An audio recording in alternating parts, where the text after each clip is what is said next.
여러분 선거법 어렵다고 생각하셨죠? 친절한 선거 가이드와 함께 하신다면 쉽고 재미있게 선거법에 대해 아실 수가 있습니다. 여러분이 꼭 알아야 할 선거법 집중 탐구. 오늘도 알찬 정보만 꾹꾹 눌러 담아서 소개해드릴게요. 네, 좋습니다. 자, 오늘도 저희와 함께 해주실 분들을 소개를 해드릴게요. 서울신문 정치부 김진아 기자, 자, 그리고 고승우 변호사, 중앙선관위 이은혜 선거안내센터장 자리해 주셨습니다. 반갑습니다. 반갑습니다. 반갑습니다. 네. 저희가 이제 두 번째 시간이에요. 어느 정도 좀 호흡도 맞고. 괜찮네요. 티키타카가 잘 될 것으로. 예, 많이 기대해 친해졌어요. 예. 자, 오늘은 그러면 어떤 얘기에 대해서 나눠볼까요? 오늘은 우리가 꼭 알아야 할 선거법에 대해서 얘기를 해준다고 하는데 뭐 중요한 내용이 있다고 하더라고요. 예, 그래요? 모든 분의 귀를 쫑긋하게 하는 이슈입니다. 이슈. 바로 좋아해. 돈이죠. 네. 자, 오늘 선거 가이드에서는 과태료와 포상금에 대해서 알아보겠습니다.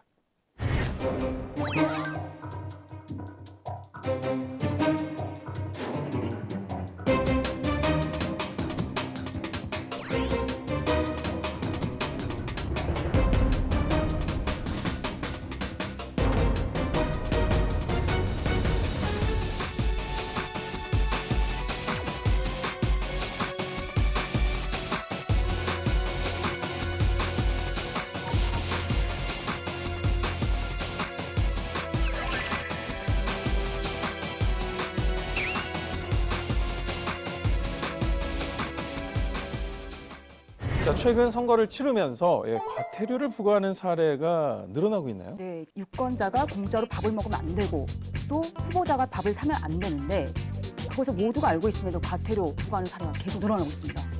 네, 그래서 살펴보니까요. 492명을 대상으로 5억 5,710만 원의 과태료가 부과됐습니다. 네.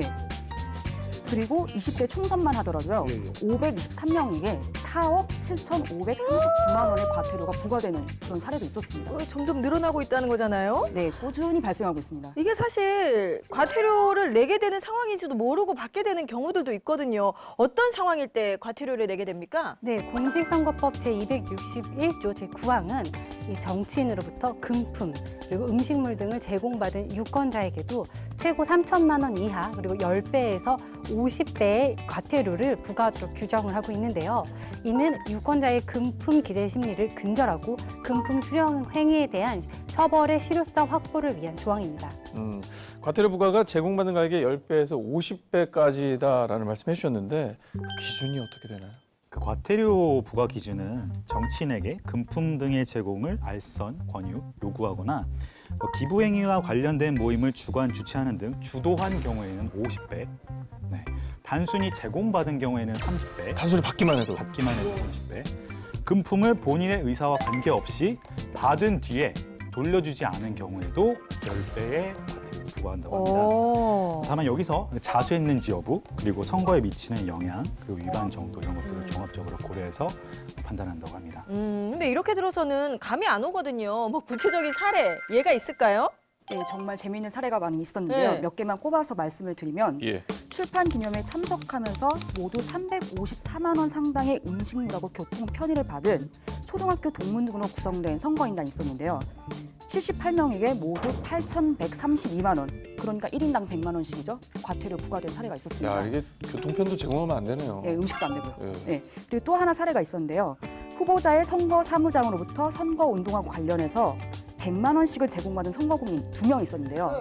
1인당 3천만 원씩 모두 6천만 원의 과태료가 부과됐었습니다. 피눈물 났겠다. 와. 3천만 원이면 진짜 와. 자, 말씀하신 예 외에도 다양한 사례가 존재한다고 하는데요. 시청자 여러분들 이해를 위해서 꽁트를 좀 준비를 해봤습니다. 근데 걱정이 많이 되는 게 이분들이 이 분위기에서 여긴 행시하신 공무원이시고 잠깐만. 현직 기자시고 예, 누구랑 왠지 하는 거야? 변호사신데 저희가 사람이 모자라거든요. 그래서 꽁트하는데 좀 힘을 좀 모아서 여기서 해결해야 돼요, 다. 네. 저희가 연기 오디션 할 필요는 없겠죠. 그냥 바로 진행을 하도록 하겠습니다. 자, 그러면 준비되셨죠? 아, 네, 그럼요. 지금 테스팅 내신 것 같은데. 연기 학원 다녀온 거 아니죠? 아, 열심히 연습했습니다. 예. 자, 그러면 지금부터 사례를 전해드리겠습니다. 안녕하세요. 저는 땡땡구에 사는 고승우라고 합니다. 얼마 전 저희 아내가 같은 지역구에 사는 국회의원인 동창에게 명절 선물로 곶감 선물 세트를 받았는데요. 여보, 이거 상진이가 택배로 보낸 건데 이거 한번 먹어봐. 지리산 곶감이래 이거. 맛이 완전 달라. 당신 국회의원 친구?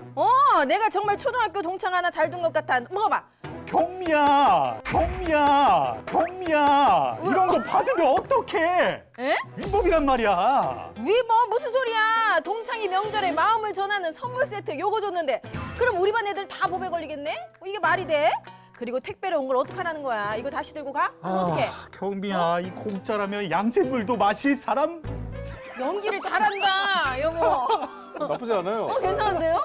최초 변호사 출신 연기자 한번 해보시는 거 어떠세요? 죄송합니다. 예. 자, 이게 택배로 온 것이고 본인은 달라고 한 적이 없으니 위법이 아니라는 아내. 자, 그렇습니다. 제가 알기로도 이 선물 세트를 받는 것 자체로도 위법으로 지금 생각을 하고 있는데요. 저희 아내 어떻습니까? 과태료 왕창 무는 건 아닐까요? 자, 봅시다. 내가 먹은 건 곶감이에요. 동창이 맛있다고 준 거예요. 나 이거 과태료 내야 돼요? 네, 그렇습니다. 아까 저희 공직선거법에서 기부행위를 받은 사람에게 네. 받은 물품의 가액의 10배 이상 50배 이하의 과태료를 부과하도록 되어 있다고 말씀을 드렸었는데요. 예. 여기 지금 우리 꽁트에서 곶감을 받으신 우리 경미 선생님께서는 선거 구민이셨잖아요. 같은 지역구의 네. 국회의원으로부터 받으신 거잖아요. 아. 그렇기 때문에 선거법상 기부행위 상대방이 됩니다. 아이고야. 따라서 이 국회의원으로부터 곶감을 받는 행위는 그 국회의원이 설사 친구라고 하더라도 내 친구인데. 그리고 택배로 받았다고 하더라도 응. 그래도 과태료 대상이 됩니다. 와, 이러면 나 얼마 내야 돼? 큰일 나겠네, 지금. 10배에서 50배 그러니까 내야 되는 거잖아요. 네. 근데 비슷한 사례가 또 있습니다. 후보자가 되려는 사람으로부터 9,000원짜리 멸치 세트를 택배로 제공받은 선거구민 440명이 모두 3,849만 원. 그러니까 1인당 9만 원씩 과태료를 받았습니다. 9,000원짜리 멸치가 지금 9만 원이 됐어요. 금멸치가 됐습니다. 이게 금멸치가 됐네, 진짜. 이거 아무거나 받으면 안 되겠네요, 일단은. 지금 말씀하신 멸치 세트 같은 경우는 이제 택배로 온 거 아닙니까? 근데 이제 의도하지 않게 받은 상황인 것 같은데, 자, 이런 경우에도 과태료가 부과되는지 일단 저는 달라고 한 적 없거든요. 네. 그쪽에서 일방적으로 보내준 거잖아요. 어디서 온 건지 모르고 그냥 뜯을 때가 있잖아요. 여기 그냥 이런- 명절에 선물 들어왔나 보다 할 때도 있어요. 네, 뭐 아까 말씀드렸던 네. 것처럼 본인의 의사와 무관하게 일단 제공을 받았지만 즉시 돌려주지 않았기 때문에 과태료가 부과될 수밖에 없는 것이고요. 이런 경우에는 멸치 세트가 9만 원짜리 멸치 세트가 되는 비싸다. 것이죠. 멸치가 굴비 세트가 되버렸네. 진짜. 제대로 알지 못해서 의도하지 않게 과태료를 받게 되는 사례 또 어떤 게 있습니까? 무심코 부탁했다 정말 큰일 나는 사례가 있는데요. 정치인이 바로 주례를 서는 경우입니다. 그러니까 정치인이 선거 군인을 상대로 해서 주례를 선 경우에 해당 정치인은 형사처벌되고 주례 제공받은 사람에게는 200만 원 과태료가 부과됩니다. 아니 그냥 네, 부부끼리 잘 살아라 덕담만 했는데 그것도 그럼 처벌인가요? 선거 군인이니까요. 네, 선거와 관련된 사람이니까요. 야, 예, 그리고 또 하나가 있는데요.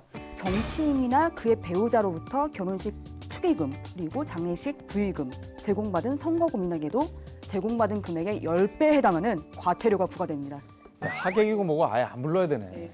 가는 것까진 괜찮나요? 네, 그렇습니다. 그 사회 상규상 뭐 장례식이라든지 결혼식 충분히 가실 수 있으십니다. 네? 근데 다만 제한되는 것은 우리 기생님께서 말씀하셨던 기부행, 축의금. 축의금을 낸다든지 아니면은 주례를 서신다든지 그것만 제한이 되게 됩니다. 그러면 내가 금품을 받았는데 난 양심상 이럴 수가 없어. 그래서 다시 돌려드렸어요. 아니면 신고를 했어. 자수를 했어. 그러면 그 과태료 모아둔 거 나 주나? 자, 이 자수하신 경우에는 그 형 또는 이 과태료를 감경 면제를 하게 되고요. 그리고 신부는 또 법에 따라서 철저히 보호됩니다. 자, 근데 이게 이제 제3자 입장에서 제가 정경민 씨가 멸치 세트를 받는 거를 봤어요. 이런 경우 제3자가 신고를 했어요. 나빠 아주. 신고할 아니, 거구만. 정의감이 있기 때문에 신고를 했어. 법을 안 지켰단 말이에요. 이걸 음. 봤어요. 그럼 목격자 신고를 했을 때는 그럼 어떻게 되나요? 이 사람 돈 받나요? 공익제보자 이런 거. 그래, 때문에. 돈 안 네, 받나요? 저희 뒤에서 말씀드릴 내용이기는 한데 포상금 제도가 있습니다. 그래요? 네. 제가 이제 선파라치 한번 제대로 해보려고 예, 그러니까. 예. 괜찮네. 자, 정치인에게 금품 또는 음식물 등을 절대 제공받으면 안 된다는 사실 여러분 꼭 기억을 해 두시길 바라겠습니다.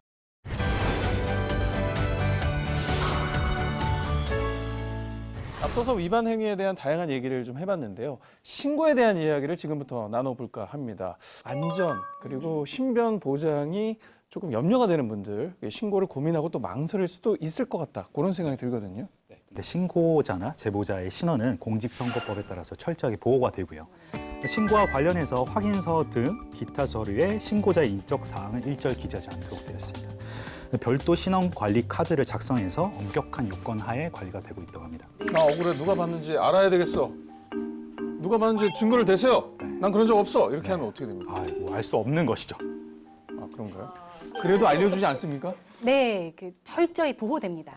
그러면 이제 포상금 얘기해 봅시다. 돈 네. 얘기 좀. 이 사람 돈 많나요? 선거관리위원회에서는 금품 제공 등 은밀히 이루어지고 있는 선거 범죄에 대한 신고 활성화, 그리고 이 선거 범죄 예방 효과 제고를 위해서 신고 포상금 제도를 운영을 하고 있습니다. 네. 선거법 위반 행위를 발견을 하시게 되면요, 네. 전국 어디서나 1390을 누르시면 안내 멘트가 나옵니다. 그래서 단축번호 해놔야겠다. 네, 선거관리위원회에서 인지하기 전에 선거 범죄를 신고한 자에 대해서는 최고 5억 원의 범위 안에서 네, 선거 범죄 신고 포상금을 지급하게 됩니다. 자, 그러면 잠깐만, 돈 얘기. 아까 꽁트 내용으로 돌아가서 정경미 씨가 곶감 먹는 걸 보고 남편이 신고해요. 그럼 5억 원 들어가나요?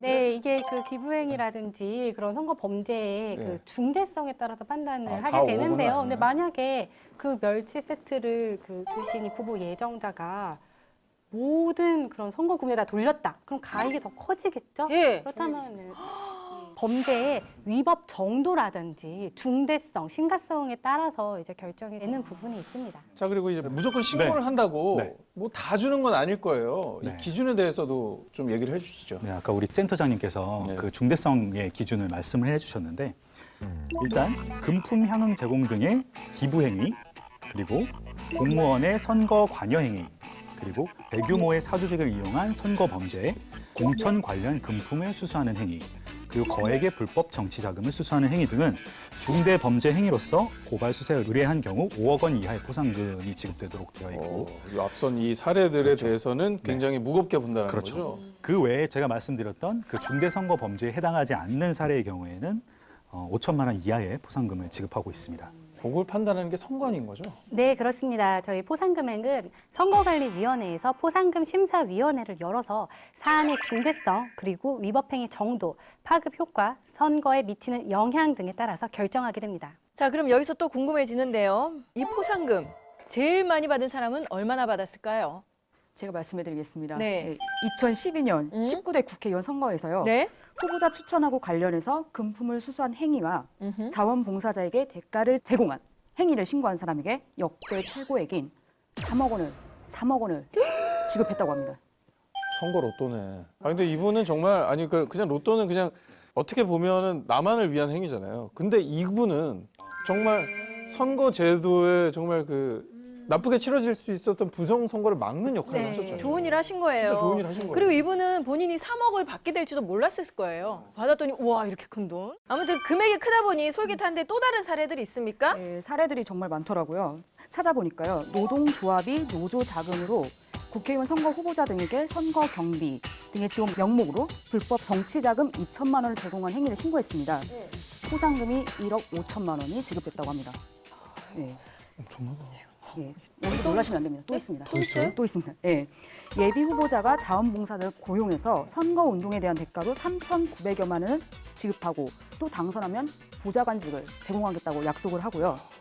근데 또 그 자원봉사자는 예비 후보자한테 받은 돈, 그 돈을 550만 원을 언론사 기자에게 줬다고 합니다. 그 행위를 신고를 했더니 1억 2천만 원을 포상금을 지급했다고 합니다. 또 있습니다. 또 놀라시면 있어요? 안 됩니다. 네, 예비 후보자가 같은 선거 후보자로 나서려는 사람에게요. 표를 몰아주겠다. 이렇게 약속을 하고서 그 선거 준비에서 소요된 비용하고 나중에 또 당선이 되면 인사권을 줘라. 3분의 1을 줘라. 이렇게 약속한 행위가 걸려서 신고를 했습니다. 포상금으로 1억 원을 지급했다고 합니다. 돈 얘기가 나오니까 지금 네, 집중력이 좋아지는 것 이게 같습니다. 뭔가 내용에 집중해야 되는 자꾸 액수에 계속 억이 왔다 갔다 하니까. 자, 중요한 건 정말 이 뒤에서 치러지는 어떤 부정 행위를 우리가 매 눈으로 보고 있다가 그걸 선관위에 신고를 해야 된다는 얘기겠죠. 네. 아니 근데 이 정도 금액이라면 좀 저기 단축번호 1번에 1390 넣어놔야 될 것 같아요. 저희 아버지를 잠깐 5번으로 미루고. 자 그러면 혹시나 받은 포상금을 반환해야 되는 경우도 있나요? 어떻습니까? 네, 포상금을 목적으로 담합 등 거짓으로 신고한 경우에는 지급한 포상금을 반환해야 합니다. 네. 해당 사건이 혐의 없음 등으로 검찰에서 불기소 처분되거나 법원에서 해당 사건이 무죄로 확정 판결 난 경우에 역시 포상금을 반환해야 합니다. 그러니까 이제 포상금을 목적으로 이걸 조작한다거나 가짜 뭔가 신고를 한다면 이것도 그게 역시 아니네. 돌려내야 되는 거고. 네, 또 대상자를 처벌하게 할 목적이라면 형사 무고죄가 성립될 수도 있을 것 같습니다. 네. 타 후보를 음해할 목적으로 이런 걸 또 조작할 수도 있잖아요. 맞네. 그건 또 엄단해야죠. 예. 자, 오늘은 과태료 포상금 제도에 대해서 알아봤는데 정경미 씨 이번 시간 굉장히 집중도가 높았어요. 네, 맞습니다. 조금 더 열심히 들었는데 과태료보다는 우리가 포상금에 조금 더 집중해서 봐야 되겠다. 예. 정경미 씨 이런 노력이 정말 깨끗한 선거를 만드는데 무엇보다 도움이 되지 않을까 생각이 드는데요. 포장이 좋아요. 네. 자, 오늘 함께해 주신 분들께도 또 여러 가지 말씀을 들어보고 싶은데 먼저 김진아 기자님. 저도 이걸 정리하면서 내용도 내용이지만 포상금의 눈이 지금 확 띄었습니다. 우리 다 미생이거든. 그래서 내년 아마 총선 선거 기사를 쓸 것 같은데요. 네. 선거 기사도 기사지만 앞으로 위반 사례를 좀 더 열심히 취재를 네. 해보겠습니다. 보도하면서 신고도 하시고. 네, 일석이조로 예. 열심히 한번 해보겠습니다. 네. 자, 오늘 연기 잘 봤습니다. 네, 감사합니다. 네, 오늘 주제를 한마디로 정리해 보겠습니다. 주면 거절하고 받으면 돌려주자. 네. 자나깨나 불조심처럼. 네. 기억을 해야겠네요. 네. 네, 우리 오늘 그 포상금과 과태료에 대해서 이야기를 나눠봤는데요. 유권자 한 명 한 명이 공정선거의 지킴이가 될 수 있는 그런 제도라고 생각을 합니다. 공정선거를 위해서 감시해주세요. 위반 행위를 목격할 경우에는 전국 어디서나 국번 없이 1390. 이런 거는 이런 거 동화 관련되면 쏙쏙 들어와. 들어오죠. 자, 선거 정보를 바로 알고 선거에 참여하는 길, 민주정치 발전으로 가는 길이 아닌가 싶습니다. 오늘 함께해 주신 시청자 여러분 대단히 고맙습니다. 안녕히 계십시오.